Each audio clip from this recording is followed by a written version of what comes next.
All right. Thank you, thank you. Well, I knew I was called into the horticultural world of growing plants when I was majoring in marketing in college, and I failed marketing. And it happened at the same time I was taking a horticultural class as an elective, and I actually just ran through it and loved it. It was a great class. And I started thinking back, why did I love that horticultural class so much and do so well on it? You know, I failed marketing, but then I did so well in horticulture. And I really appreciated the value of plants. But there was something a little bit deeper. There was a professor, Dr. Harry Ponder, who taught about plants. And let me tell you, you know plants have a lot of names, right? They have the common name and the genus name. And the genus names are so hard and long, and there's so many of them. But he knew all of them. We could walk up to any plant and he would tell us about those plants. And he knew all those names. But Dr. Ponder, the most important name he knew was mine.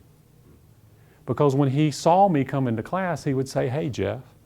He would say, "Hey, Mark." "Hey, John." He knew his students. And it made a huge difference in the class. So much so that he is able to place student after student into professions year after year. And it made a big impact on me to know people's names and to care about them. We never want to underestimate the value that someone brings to an organization, recognizing the talent. A friend of mine and leadership speaker, Kent Julian, tells a story, and a story of Steve Meyer. And Steve Meyer used to go out and look for rocks and try to collect rocks. And him and a buddy were out in the Appalachian Mountains one day, and they found this beautiful rock out in the mountains. So he brings it home and he thinks about it. "Man, this is nice. I really enjoy this," and sets it on his desk and uses it as a paperweight. Just sat there for months and months. And finally a guy comes by and he goes, Steve, what is that?" And Steve's like, "Well, it's a rock, you know." And he goes, "Steve, this is not a rock. This is a sapphire." He goes, I work with sapphires, and this one's not cut, but in a rough form, this thing's probably worth close to $2 million. "Steve, you're using it as a paperweight." You know, Steve, matter of fact, the Star of America was just cut. And when it was cut and some time was spent polishing it, working on it, and getting it just right, getting those things, the corners and everything, just time spent with it with the master, it was worth over $4 million. Steve, this is bigger than the one that was $4 million, the Star of America. And you're using it as a paperweight. I want to share a story with you about Denise.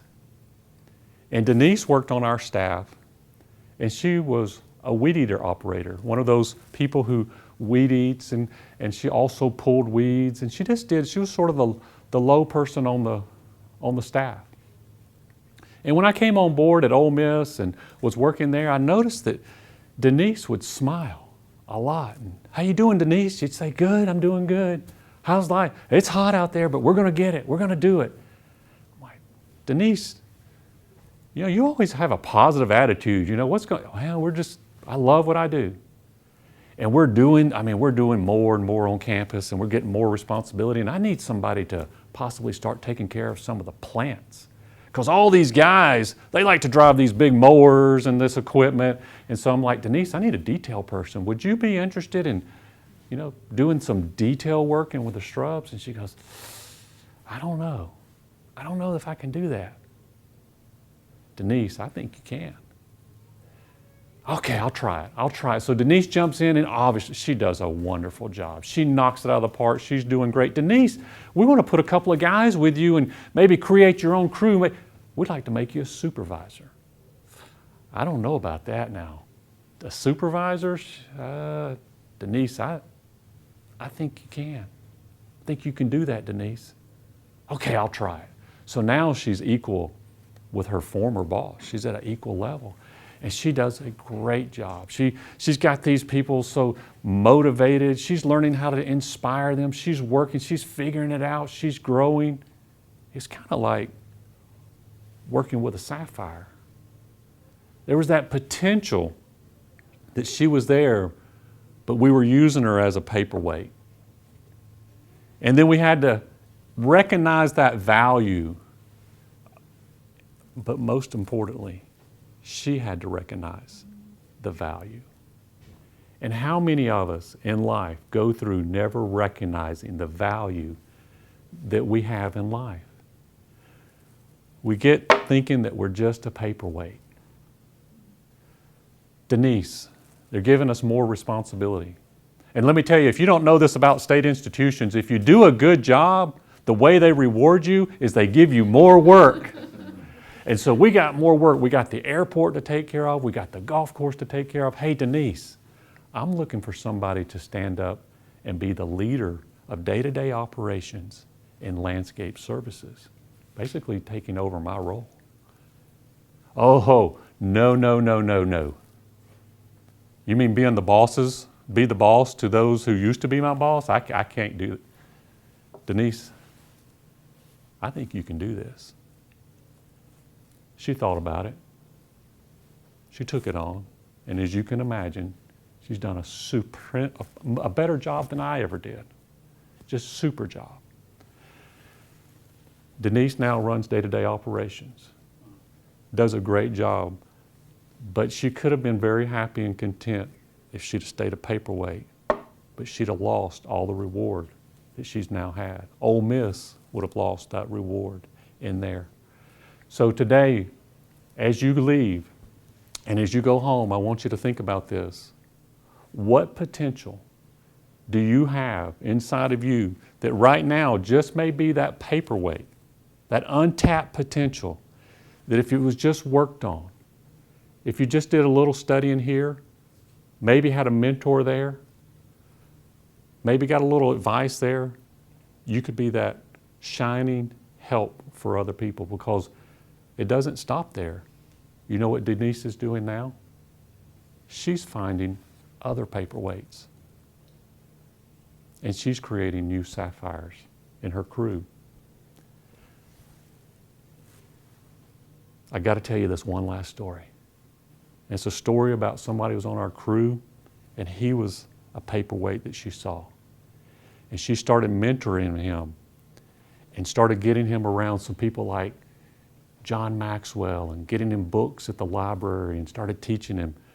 And before long, probably about 6 years, his life changed. He quit being the paperweight of, that's not my job. It's everybody else's fault. It's not my fault.